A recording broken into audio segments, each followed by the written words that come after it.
Okay. 3. Elliot stole my milk. Morla, the aged one. Do you want to see the picture?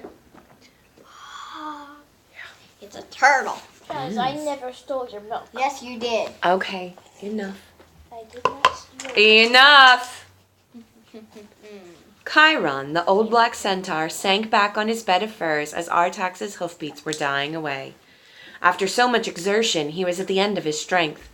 The women who found him next day in Atreyu's tent feared for his life, and when the hunters came home a few days later, he was hardly any better, but he managed nevertheless to tell them why Atreyu had ridden away and would not be back soon. As they were all fond of the boy, their concern for him made them grave. Still, they were proud that the childlike empress had chosen him for the great quest, though none claimed to understand her choice. Old Chiron never went back to the ivory tower, but he didn't die, and he didn't stay with the greenskins in the grassy ocean. His destiny was to lead him over very different and unexpected pathways, but that is another story, and shall be told another time. That same night Atreyu rode to the foot of the Silver Mountains. It was almost morning when he finally stopped to rest. Artax grazed a while and drank water from a small mountain stream. Atreyu wrapped himself in his red cloak and slept a few hours, but when the sun rose, they were already on their way. On the first day they crossed the Silver Mountains, where every road and trail was known to them, and they made quick progress. When he felt hungry, the boy ate a chunk of dried buffalo meat and 2 little grass seed cakes that he had been carrying in his saddlebag. Originally, they had been intended for his hunt. "Exactly," said Bastian. "A man has to eat now and then." He took his sandwich out of his satchel, unwrapped it, broke it carefully into 2 pieces, wrapped one of them up again, and put it away. Then he ate the other. Recess was over. Bastian wondered what his class would be doing next. Oh yes, geography with Mrs. Flint. You had to reel off rivers and their tributaries, cities, population figures, natural resources, and industries. Bastian shrugged his shoulders and went on reading. By sunset, the Silver Mountains lay behind them, and again they stopped to rest. That night, Atreyu dreamed of purple buffaloes. He saw them in the distance, roaming over the grassy ocean, and he tried to get near them on his horse. In vain. He galloped, he spurred his horse, but they were always the same distance away. The second day they passed through the singing tree country. Each tree had a different shape, different leaves, different bark, but all of them in growing, and this was what gave the country its name, made soft music that sounded from far and near and joined in a mighty harmony that hadn't its like for beauty in all Fantastica. Riding through this country wasn't entirely devoid of danger, for many a traveler had stopped still as though spellbound and forgotten everything else. Atreyu felt the power of these marvelous sounds, but didn't let himself be tempted to stop. The following night he dreamed again of purple buffaloes. This time he was on foot, and a great herd of them was passing, but they were beyond the range of his bow, and when he tried to come closer, his feet clung to the ground and he couldn't move them. His frantic efforts to tear them loose woke him up. He started out at once, though the sun had not yet risen. The third day he saw the glass tower of Erebos, where the inhabitants of the region... That noise. Sorry. Yeah, can you just put that away and then be done with it? I said stop making that She noise. has to put it away, cover your ears. Thank you. That's it, you're done. I was just putting it in the thing. I know. The third day he saw the glass tower of Erebos, where the inhabitants of the region caught and stored starlight. Out of the starlight they made wonderfully decorative objects, the purpose of which, however, was known to no one in all Fantastica but their makers. He met some of these folks. Little creatures they were who seemed to have been blown from glass. They were extremely friendly and provided him with food and drink, but when he asked them who might know something about the childlike empress's illness, they sank into a gloomy, perplexed silence. The next night Atreyu dreamed again that the herd of purple buffaloes was passing. One of the beasts, a particularly large, imposing bull, broke away from his fellows and slowly, with no sign of either fear or anger, approached Atreyu. Like all true hunters, Atreyu knew every creature's vulnerable spot, where an arrow wound would be fatal. The purple buffalo put himself in such a position as to offer a perfect target. Atreyu fitted an arrow to his bow and pulled with all his might, but he couldn't shoot. His fingers seemed to have grown into the bowstring, and he couldn't release it. Each of the following nights he dreamed something of the sort. He got closer and closer to the same purple buffalo. He recognized him by a white spot on his forehead, but for some reason he was never able to shoot the deadly arrow. During the days he rode farther and farther, without knowing where he was going or finding anyone to advise him. The golden amulet he wore was respected by all who met him, but none had an answer to his question. One day he saw from afar the flaming streets of Salamander, the city whose inhabitants' bodies are of fire, but he preferred to keep away from it. He crossed the broad plateau of the Sassafranians, who are born old and die when they become babies. He came to the jungle temple of Mumwamuth, where a great moonstone pillar hovers in midair, and he spoke to the monks who live there, and again, no one could tell him anything. He had been traveling aimlessly for almost a week, when on the 7th day and the following night, 2 very different encounters changed his situation and state of mind. Chiron's story of the terrible happenings in all parts of Fantastica had made an impression on him, but thus far the disaster was something he had only heard about. On the 7th day, he was to see it with his own eyes. Toward noon, he was riding through a dense, dark forest of enormous gnarled trees. This was the same howling forest where the 4 messengers had met some time before. That region, as Atreyu knew, was the home of bark trolls. These, as he had been told, were giants and giantesses, who themselves looked like gnarled tree trunks. As long as they stood motionless, as they usually did, you could easily mistake them for trees and ride on unsuspecting. Only when they moved could you see that they had branch-like arms and crooked, root-like legs. Though exceedingly powerful, they were not dangerous. At most, they liked to play tricks on travelers who had lost their way. Atreyu had just discovered a woodland meadow with a brook twining through it, and had dismounted to let Artax drink and graze. Suddenly, he heard a loud crackling and thudding in the woods behind him. 3 bark trolls emerged from the woods and came toward him. A cold shiver ran down his spine at the sight of them. The first, having no legs or haunches, was obliged to walk on his hands. The second had a hole in his chest, so big you could see through it. The third hopped on his right foot, because the whole left half of him was missing, as if he had been cut through the middle. When they saw the amulet hanging from Atreyu's neck, they nodded to one another and came slowly closer. "Don't be afraid," said the one who was walking on his hands, and his voice sounded like the groaning of a tree. "We're not exactly pretty to look at, but in this part of Howling Forest there's no one else left who might warn you. That's why we've come." "Warn?" Atreyu asked. "Against what?" "We've heard about you," moaned the one with the hole in his chest, "and we've been told about your quest. Don't go any further in this direction, or you'll be lost." "The same thing will happen to you as happened to us," sighed the halved one. "Would you like that?" "What has happened to you?" Atreyu asked. "The nothing is spreading," groaned the first. "It's growing and growing. There's more of it every day. If it's possible to speak of more nothing.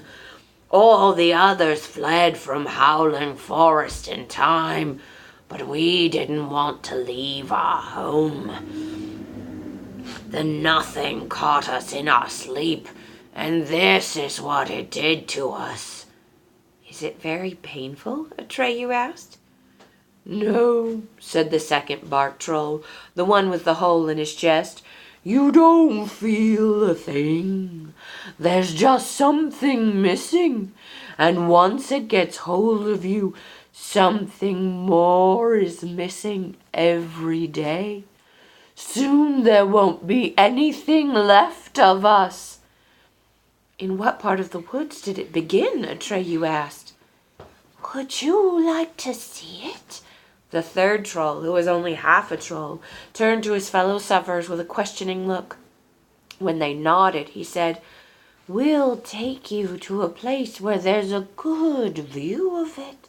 but you must promise not to go any closer. If you do, it will pull you in." "All right," said Atreyu, "I promise."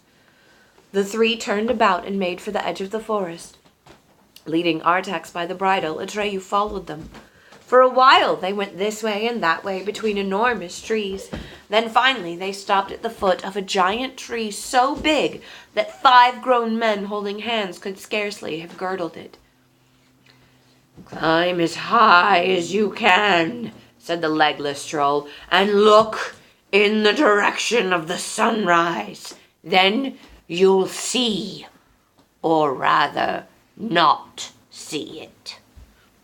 Atreyu pulled himself up by the knots and bumps on the tree. He reached the lower branches, hoisted himself to the next, climbed and climbed until he lost sight of the ground below him. Higher and higher he went. The trunk grew thinner, and the more closely spaced side branches made it easier to climb. When at last he reached the crown, he turned toward the sunrise, and then he saw it. The tops of the trees nearest him were still green, but the leaves of those farther away seemed to have lost all color. They were gray. A little farther on, the foliage seemed to have become strangely transparent, misty, or better still, unreal. And farther still, there was nothing. Absolutely nothing. Not a bare stretch, not darkness, not some lighter color. No, it was something the eyes could not bear. Something that made you feel you had gone blind. For no eye can bear the sight of utter nothingness. Atreyu held his hands before his face and nearly fell off his branch. Hold on, I would just like to make a statement. Okay. Space is outer space is nothing. There's nothing in outer space. That is why it is outer space, because there's no air to breathe, and therefore there is nothing. What about the planets? Well, the planets, Are in space? but What about comets? But space itself is nothing. That you know of. There are particles in space. Oh. Mm-hmm. I will explain the science of this to you later, okay? He clung tight for a moment, then climbed down as fast as he could. He had seen enough. At last, he really understood the horror that was spreading through Fantastica. When he reached the foot of the great tree, the 3 bark trolls had vanished. Atreyu swung himself into the saddle and galloped as fast as Artax would carry him in the direction that would take him away from this slowly but irresistibly spreading nothing. By nightfall, he had left Howling Forest far behind him. Only then did he stop to rest.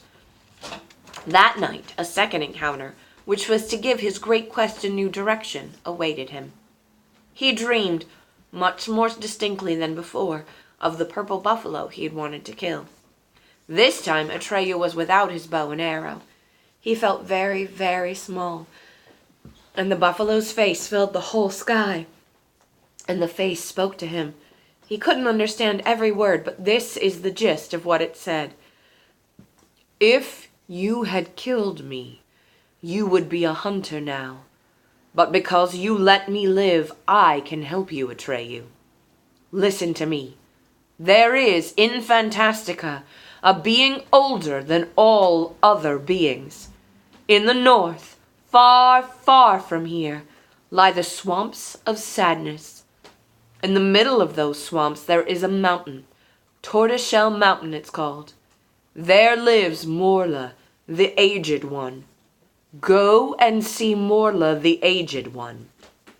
Then Atreyu woke up. The clock in the belfry struck 12. Soon Bastian's classmates would be going down to the gym for their last class.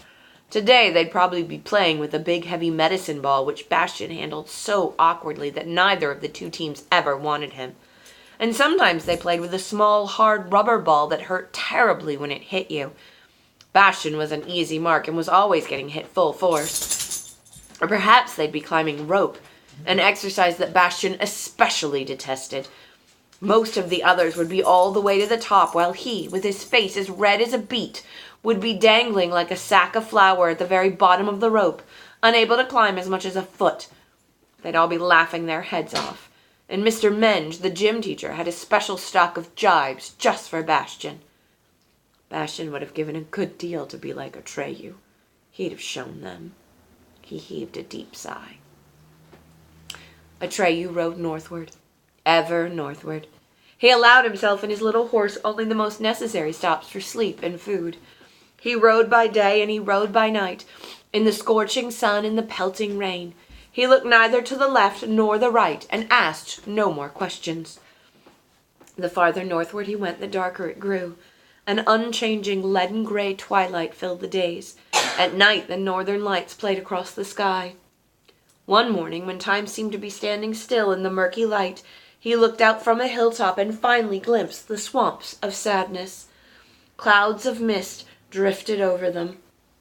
Here and there he distinguished little clumps of trees. Their trunks divided at the bottom into 4, 5, or more crooked stilts, which made the trees look like great many-legged crabs standing in the black water. From the brown foliage hung aerial roots resembling motionless tentacles. It was next to impossible to make out where there was solid ground between the pools of water and where there was only a covering of water plants. Artax whinnied with horror. "Are we going in there, master?" "Yes," said Atreyu. "We must find Tortoiseshell Mountain.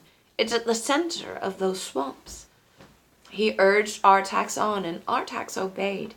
Step by step, he tested the firmness of the ground, but that made progress very slow.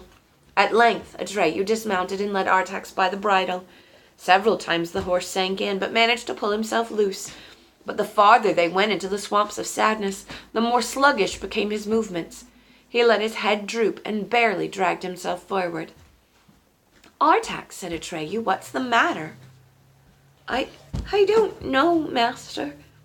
I think we should turn back. There's no sense in all this. We're chasing after something you only dreamed about. We won't find anything. Maybe it's too late even now. Maybe the childlike empress is already dead, and everything we're doing is useless. Let us turn back, master." Atreyu was astonished. "Artax," he said, "you've never spoken like this. What's the matter? Are you sick?" "Maybe I am," said Artax. "With every step we take, the sadness grows in my heart. I've lost hope, master, and I feel so heavy, so heavy. I can't go on." "But we must go on," cried Atreyu. "Come along, Artax." He tugged at the bridle, but Artax stood still. He had sunk in up to his belly, and he made no further effort to extricate himself. "Artax," cried Atreyu, "you mustn't let yourself go. Come, pull yourself out or you'll sink." "Leave me, master," said the little horse. "I can't make it." "Go on alone. Don't bother about me. I can't stand the sadness anymore. I want to die." Desperately, Atreyu pulled at the bridle. I know it's a very sad part of the book. Desperately, Atreyu pulled at the bridle, but the horse sank deeper and deeper. When only his head emerged from the black water, Atreyu took it in his arms. "I'll hold you, Artax," he whispered. "I won't let you go under." The little horse uttered one last soft neigh. "You can't help me, master. It's all over for me. Neither of us knew what we were getting into. Now we know why they're called the swamps of sadness. It's the sadness that has made me so heavy. That's why I'm sinking. There's no help." "But I'm here too," said Atreyu, "and I don't feel anything." "You're wearing the gem, master," said Artax. "It protects you." "Then I'll hang it around your neck," Atreyu cried. "Maybe it will protect you too." He started taking the chain off his neck. "No," the little horse whinnied. "You mustn't do that, master. The glory was entrusted to you. You weren't given permission to pass it on as you see fit. You must carry on the quest without me." Atreyu pressed his face into the horse's cheek. "Artax," he he whispered. "Oh, my Artax." "Will you grant me my last wish?" the little horse asked. Atreyu nodded in silence. "Then I beg you to go away. I don't want you to see my end. Will you do me that favor?" Slowly Atreyu arose. Half the horse's head was already in the black water. "Farewell, Atreyu, my master," he said, "and thank you." Atreyu pressed his lips together. He couldn't speak. Once again he nodded to Artax. Then he turned away. Bastian was sobbing. He couldn't help it. His eyes filled with tears and he couldn't go on reading. He had to take out his handkerchief and blow his nose before he could go on. Atreyu waited and waited. For how long he didn't know. The mist grew thicker and he felt as if he were blind and deaf. It seemed to him that he'd been wandering around in circles for hours. He stopped worrying about where to set his foot down, and yet he never sank in above his knees. By some mysterious means, the childlike Empress's amulet led him the right way. Then, suddenly, he saw a high, steep mountain ahead of him. Pulling himself up from crag to crag, he climbed to the rounded top. At first, he didn't notice what this mountain was made of, but from the top, he overlooked the whole mountain, and then he saw that it consisted of great slabs of tortoise shell, with moss growing in the crevices between them. He had found Tortoise Shell Mountain. But the discovery gave him no pleasure. Now that his faithful little horse was gone, it left him almost indifferent. Still, he would have to find out who this Morla the Aged One was, and where she actually lived.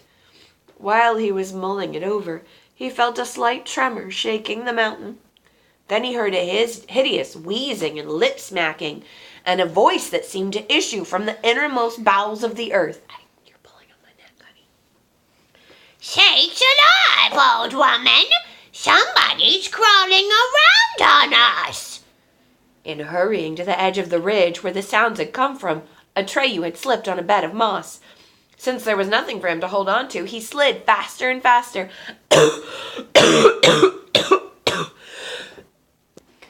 Luckily, he landed on a tree which caught him in its branches. Looking back at the mountain, he saw an enormous cave. Water was Chaz, please stop. Chaz, please stop. Chaz. Water was splashing and gushing inside, and something was moving. Slowly, something came out. It looked like a boulder as big as a house. When it came into full sight, Atreyu saw that it was a head attached to a long, wrinkled neck. The head of a turtle. Its eyes were black and as big as ponds. The mouth was dripping with muck and water weeds. This whole Tortoise Shell Mountain, it suddenly dawned on Atreyu, was one enormous beast. A giant swamp turtle. Morla, the Aged One. Sorry. The wheezing, gurgling voice spoke again. "What are you doing here, son?" Atreyu reached for the amulet on his chest and held it in such a way that the great eyes couldn't help seeing it. "Do you recognize this, Morla?" She took a while to answer. "Sakes alive! Orin! We haven't seen that in a long time, have we, old woman? The emblem of the childlike Empress. Not in a long time." "The childlike Empress is sick," said Atreyu. "Did you know that?"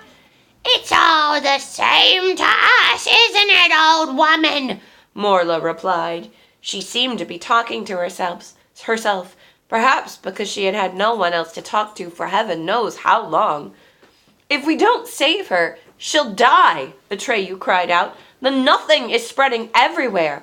I've seen it myself." Morla stared at him out of her great empty eyes. "We don't mind, do we, old woman?" "But then we shall all die," Atreyu screamed. "Every last one of us." "Sakes alive," said Morla. We're old, son. Much too old. Lived long enough. Seen too much. When you know as much as we do, nothing matters. Things just repeat. Day and night, summer and winter. The world is empty and aimless. Everything circles around. Whatever starts up must pass away. Whatever is born must die. It all cancels out. Good and bad, beautiful and ugly. Everything's empty. Nothing is real. Nothing matters. Atreyu didn't know what to answer. The aged one's dark, empty, pond-sized eyes paralyzed his thoughts. After a while, he heard her speak again. You're young, son. If you were as old as we are, you'd know there's nothing but sadness. Why shouldn't we die? You and I, the childlike empress, the whole lot of us. Anyway, it's all flim-flam, meaningless games. Nothing matters. Leave us in peace, son. Go away. Atreyu tensed his will to fight off the paralysis that flowed from her eyes. If you know so much, he said, you must know what the childlike empress's illness is and whether there's a cure for it. We do. We do, don't we, old woman? Morla wheezed. But it's all the same to us whether she's saved or not. So why should we tell you? If it's really all the same to you, Atreyu argued, you might just as well tell me. We could. Couldn't we, old woman? Morla grunted. But we don't feel like it. Then it's not all the same to you. Then you yourself don't believe what you're saying. After a long silence, he heard a deep gurgling and belching. That must have been some kind of laughter, if Morla, the aged one, was still capable of laughing. In any case, she said, You're a sly one, son. Really sly. We haven't had so much fun in a long time, have we, old woman? Sakes alive, it's true. We might just as well tell you. Makes no difference. Should we tell him, old woman? A long silence followed. Atreyu waited anxiously for Morla's answer, taking care not to interrupt the slow, cheerless flow of her thoughts. At last she spoke. Your life is short, son. Ours is long. Much too long. But we both live in time. You a short time, we a long time. The childlike empress has always been there. But she's not old. She's always been young. She still is. Her life isn't measured by time, but by names. She needs a new name. She keeps needing names. Do you know her name, son?